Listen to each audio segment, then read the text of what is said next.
So hello guys, welcome to our Padhaku Pandit channel. तो आज हम कुछ इंपॉर्टेंट क्वेश्चन करेंगे क्लास 10th के साइंस के चैप्टर नंबर 15 आवर एनवायरनमेंट के।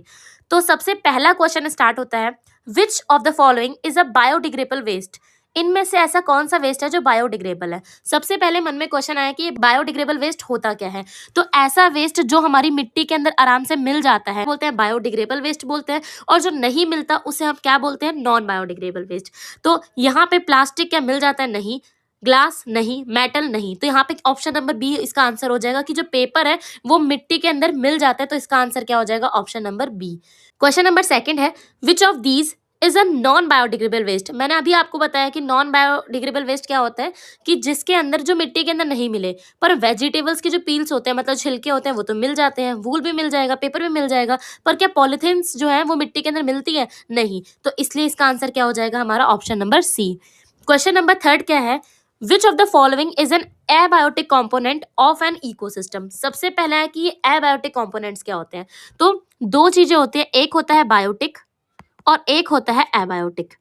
बायोटिक का मतलब क्या होता है, ऐसी चीजें जो दी तो नेचर नहीं है पर क्या है, लिविंग है, लेंगे, ठीक है। एबायोटिक क्या होता है, जो सांस नहीं ले रही पर है अभी भी नेचुरल।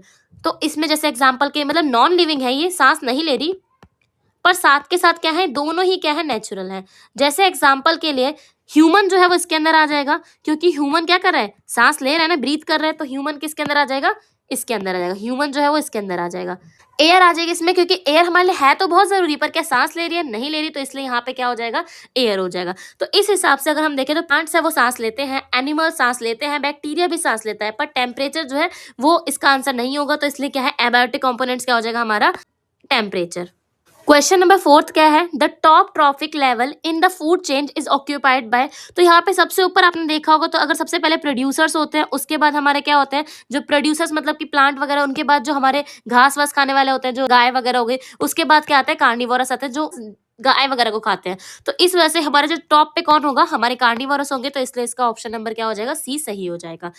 उसके बाद आता है question number 5, producers are generally. जो प्रोड्यूसर होते हैं वो क्या होते हैं, क्या वो फंगी होते हैं, एनिमल्स होते हैं, पैरासाइट्स होते हैं, नहीं भैया। प्रोड्यूसर्स कौन होते हैं, ग्रीन प्लांट्स होते हैं। तो इसलिए इसका आंसर क्या हो जाएगा, option number B. Question number 6 है, which of the following converts dead organism into simpler substance. तो जो डीकंपोजर्स होते हैं वो क्या करते हैं, डेड ऑर्गेनिज्म को सिंपलर सब्सटेंस में इजीली कन्वर्ट कर देता है। तो इसका आंसर क्या हो जाएगा, option number C, decomposers. Question number 7 है कि ये जो 10% law of energy transfer was given by, 10% law था वो किसने दिया था, तो लिंडेमैन जो थे उन्होंने क्या है, ये दिया था। तो इसलिए इसका ऑप्शन क्या हो जाएगा, सी सही हो जाएगा। क्वेश्चन नंबर 8 है, in a food chain energy flow. जो एनर्जी वो कैसे जाएगी, आपको पता है कि हमने प्रोड्यूसर से किसके अंदर जाएगी, जो हर्बीवोरस होंगे उनके अंदर जाएगी। हर्बीवोरस से कहाँ जाएगी, ये कार्निवोरस के अंदर जाएगी। तो ये क्या है, एक ही साइड जा रही ना, तो इसलिए हम इसको क्या बोलेंगे, यूनी डायरेक्शनल। यूनी का मतलब ये होता है सिंगल, और डायरेक्शनल मतलब होता है कि डायरेक्शन में। तो सिंगल डायरेक्शन में जाते हैं, तो इसलिए हम इसका आंसर क्या हो जाएगा कि यूनी डायरेक्शनल। अब आते हैं क्वेश्चन नंबर 9 पे। क्वेश्चन नंबर 9 है, what is the major cause of ozone depletion. जो ओजोन लेयर है उसकी जो थिकनेस है वो कम हो रही थी, वो क्यों हो रही थी, बिकॉज ऑफ सीएफसी। सीएफसी क्या है, क्लोरोफ्लोरोकार्बन। ये जो रेफ्रिजरेटर्स के अंदर या एसी वगैरह के अंदर यूज होती थी ये गैस, तो इसकी वजह से क्या हो रहा था, ओजोन जो लेयर है उसकी थिकनेस कम होती जा रही थी। तो इसको वर्ल्ड वाइड में सबने ही बंद कर दिया था। क्योटो प्रोटोकॉल हुआ था जिसके तहत सबने, सारी कंट्रीज ने बोला कि हम सीएफसी का यूज नहीं करेंगे, क्योंकि अगर ओजोन लेयर की थिकनेस। क्वेश्चन नंबर 10 है, the ozone layer protects us from. जो ओजोन लेयर है वो हमें किससे बचाती है, यूवी रेडिएशन होती है जो हमारे सन से आती है, उनसे बचाने का काम कौन करती है, ओजोन लेयर करती है। तो इसका ऑप्शन नंबर बी हो जाएगा। क्वेश्चन नंबर 11 है, which of the following shows the biological magnification. सबसे पहले मन में क्वेश्चन आया कि ये बायोलॉजिकल मैग्निफिकेशन है क्या। जब एक टॉपिक लेवल से जो केमिकल्स हैं वो दूसरे टॉपिक लेवल पे जाते हैं, तो उसको हम क्या बोलते हैं, बायोलॉजिकल मैग्निफिकेशन। जैसे कि एग्जांपल के लिए आपने ग्रास के अंदर या फसल के अंदर क्या किया, पेस्टिसाइड्स यूज किए। अब ये पेस्टिसाइड्स जो है वो किसके अंदर जाएंगे, हर्बीवोरस के अंदर जाएंगे, और फर्दर हर्बीवोरस को कौन खाएगा, कार्निवोरस, तो उनके अंदर जाएंगे। तो ये धीरे धीरे जो केमिकल का लेवल है वो लगातार बढ़ता जाएगा, और सबसे ज्यादा किसके अंदर होगा, जो सबसे टॉप पर होंगे उनके अंदर होगा। तो इसीलिए इसका आंसर क्या हो जाएगा, ऑप्शन नंबर बी, क्योंकि पेस्टिसाइड्स क्या है, एक तरह का केमिकल है जो ट्रांसफर होगा। क्वेश्चन नंबर 12 क्या बोलता है, द मोस्ट स्टेबल इकोसिस्टम। अगर हम बात करें सबसे ज्यादा स्टेबल इकोसिस्टम किसका है, तो वो किसका है बच्चा, ओशियंस का है। सी जो है वो इसका आंसर हो जाएगा। क्वेश्चन नंबर 13 पे आते हैं, विच of the following is not an ecosystem. इनमें से बताना है आपको कि कौन सा इकोसिस्टम नहीं है। पॉन्ड भी इकोसिस्टम है, गार्डन भी इकोसिस्टम है, एक्वेरियम इकोसिस्टम में आता है, बट फैक्ट्री कहाँ आती है, नहीं आती, तो इसलिए इसका आंसर क्या हो जाएगा, option number D. Question number 14 है, which of the following is an example of टर्जरी consumers. टर्जरी consumers क्या है, जो बिल्कुल एंड में खाएंगे, तो यहाँ पे ग्रास हॉपर तो सबसे पहले खाएगा, फिर फ्रॉग खाएगा उसे, फिर स्नेक खाएगा और ईगल सबसे बाद में खाएगा, तो इसलिए इसका आंसर क्या हो जाएगा, ईगल हो जाएगा। ठीक है, तो ऑप्शन नंबर डी जो होगा उसका आंसर। क्वेश्चन नंबर 15 है, what are decomposers also known as. तो ये जो डीकम्पोजर्स होते हैं इनको हम माइक्रो कंज्यूमर्स के नाम से भी जानते हैं, तो ऑप्शन नंबर डी फिर से इसका आंसर हो जाएगा। क्वेश्चन नंबर 16 है, which of the following increase when we move from lower to higher trophic level. जब हम लोअर से हायर ट्रॉपिक लेवल पे जाएंगे तो वहां पे क्या बढ़ता जाएगा, बायोलॉजिकल मैग्निफिकेशन। जैसे मैंने अभी आपको बताया भी था कि केमिकल सबसे पहले किस में जाएगा, हमारे प्लांट्स वगैरह में जाएगा, फिर हर्बीवोरस वगैरह के अंदर जाएगा और फिर कार्निवोरस। तो सबसे ज्यादा किसके अंदर हो जाएगा, कार्निवोरस के अंदर हो जाएगा, तो इसीलिए इसका आंसर क्या हो जाएगा, बायोलॉजिकल मैग्निफिकेशन। क्वेश्चन नंबर 17 है, energy in a food change decreases by. देखो जा रही है वो 10% जा रही है, दैट मीन्स अगर 100% एनर्जी है तो उसमें से सिर्फ 10% जा रही है, दैट मीन्स लॉस कितने का हो रहा है, 90% का लॉस हो रहा है, तो इसलिए इसका आंसर क्या हो जाएगा, option number C 90%। Question number 18 है कि आपको करेक्ट सीक्वेंस बताना है फूड चेन का। तो सबसे पहले क्या आएगा, देखो यहाँ पे प्रोड्यूसर्स जो होते हैं वो क्या करते हैं, प्रोड्यूसर्स प्रोड्यूस करेंगे, देन हर्बीवोरस उनको खाएंगे, और हर्बीवोरस क्या करते हैं, हर्बीवोरस को कौन खाते हैं, कार्निवोरस खाएंगे, तो इसीलिए ऑप्शन नंबर बी क्या हो जाएगा, इसका सही आंसर हो जाएगा।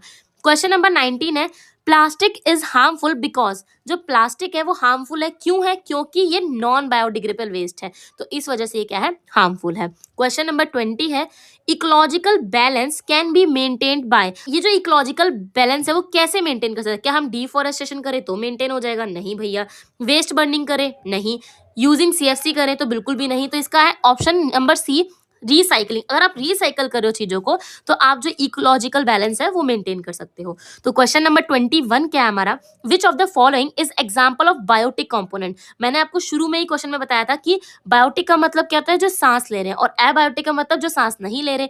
तो जो बायोटिक में इसमें क्या हो जाएगा, वाटर, सॉइल और एयर, ये तीनों किसके एग्जाम्पल हो जाएंगे, एबायोटिक के। बायोटिक का क्या हो जाएगा, तो प्लांट्स हमारे क्या हो जाएंगे, बायोटिक, तो इसका आंसर क्या हो जाएगा, option number D. Question number 22 क्या है, the primary source of energy is an ecosystem. तो हमारा प्राइमरी सोर्स क्या है, वो हमारा सन है, तो इसका ऑप्शन नंबर क्या हो जाएगा, बी सही हो जाएगा। क्वेश्चन नंबर 23 है, maximum energy is found at which tropic level. तो सबसे ज्यादा एनर्जी किसके अंदर मिलेगी, तो सबसे ज्यादा टॉप पे तो हर बार 10-10 में कम हो जाएगी ना। जैसे मान के चलो अगर ग्रास मतलब जो प्रोड्यूसर्स है उनके अंदर 1000 या 10,000 जूल क्या है, एनर्जी है, जब सेकंड में जाएगी तो 10% ही जाएगी, और 10,000 का 10% अगर निकालोगे तो कितना होगा, 1000 होगा, दैट मीन्स यहाँ पे केवल 1000 जाएगी, और फर्दर आगे वाले में 100 जूल जाएगी। और जूल क्या है बच्चा, एनर्जी की ऐसा यूनिट है, इसलिए मैं बार बार जूल लगा रही हूँ। तो यहाँ पे आपने देखा होगा सबसे ज्यादा किसके अंदर होगी, जो बिल्कुल नीचे होगा, दैट मीन्स प्रोड्यूसर्स के अंदर क्या होगा, सबसे ज्यादा जो है वो मैक्सिमम एनर्जी देखने को मिलेगी। तो ऑप्शन नंबर ए जो है वो इसका आंसर सही हो जाएगा। अब आते हैं हम क्वेश्चन नंबर 24 पे। क्वेश्चन नंबर 24 क्या है, एन इकोसिस्टम इंक्लूड्स। इकोसिस्टम क्या होता है, जहां पे लिविंग और नॉन लिविंग दोनों मिलकर एक दूसरे के ऊपर डिपेंड होते हैं, तो उसको हम क्या बोलते हैं, इकोसिस्टम बोलते हैं। तो इसमें ऑप्शन नंबर जो डी है वो आंसर हो जाएगा। क्वेश्चन नंबर 25 क्या है, which waste cause biological magnification. ऐसा कौन सा वेस्ट है जो बायोलॉजिकल मैग्निफिकेशन करेगा, तो इसका आंसर आपको पता ही है, पेस्टिसाइड हो जाएगा।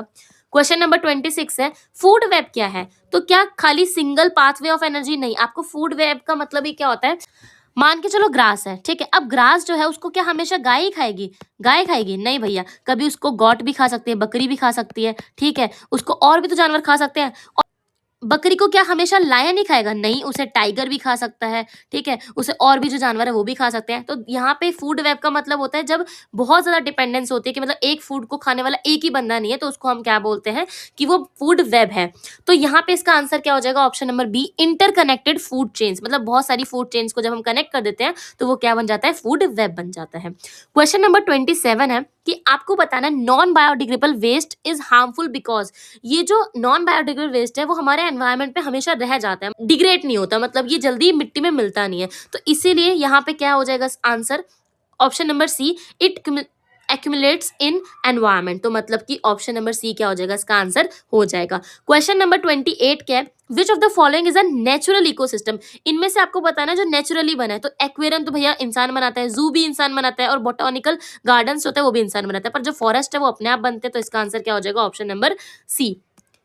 क्वेश्चन नंबर 29 क्या है, which is a biological magnification, बार बार यही क्वेश्चन पूछ रहे, कोई बात नहीं, इसका आंसर क्या होगा, option number C, increase in toxic substance at higher trophic level, तो इसका आंसर क्या हो जाएगा, option number C. Question number 30 है, which of the following is a not a green house gas, मतलब इनमें से आपको बताना है कि कौन सी ग्रीन हाउस गैस नहीं है, तो कार्बन डाइऑक्साइड भी है, मीथेन भी है, O3 भी है, तो यहाँ पे ऑक्सीजन नहीं है, तो इसका आंसर क्या हो जाएगा हमारा, option number D. Question number 31 क्या है, which layer contains the ozone layer, तो ऐसी कौन सी लेयर होती है जहां पे ओजोन लेयर पाई जाती है, तो इसका आंसर क्या हो जाएगा, ऑप्शन नंबर बी, जो स्ट्रेटोस्फेयर है वहां पे हमारी ओजोन गैस पाई जाती है। क्वेश्चन नंबर 32 है, which is a secondary consumer, तो आपको बताना है सेकेंडरी कंज्यूमर कौन है, तो इसका आंसर क्या होगा, हर्बीवोरस, क्योंकि भैया पहले प्लांट ने बनाया उसके बाद कौन खाएगा, हर्बीवोरस खाएंगे, तो इसलिए यहाँ पे क्या है, इसका ऑप्शन क्या हो जाएगा, बी जो है वो सही हो जाएगा। क्वेश्चन नंबर 33 है, plastic accumulates in environment because they are non biodegradable waste। Question number 34 है, example of an omnivorous, omnivorous क्या होते हैं बच्चा, जो दोनों चीज खाते हैं, जो इनको प्लांट्स मिलेंगे वो प्लांट्स भी खा लेंगे और इनको अगर मीट मिलेगा तो ये मीट भी खा लेंगे, तो ऐसे लोग जो दोनों खाते हैं उसे हम क्या बोलते हैं, ह्यूमंस या फिर omnivorous बोलते हैं, जैसे ह्यूमंस हो गए। बाकी और भी एग्जाम्पल है इसके, तो यहाँ पे हम ह्यूमन डाल रहे हैं, ठीक है, क्योंकि यहाँ पे ऑप्शन में ह्यूमन ही दे रखा है।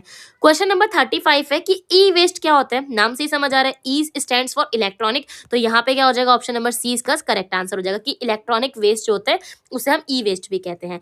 क्वेश्चन नंबर 36 है, which of these is a man made ecosystem, इनमें से कौन सा मैन मेड है।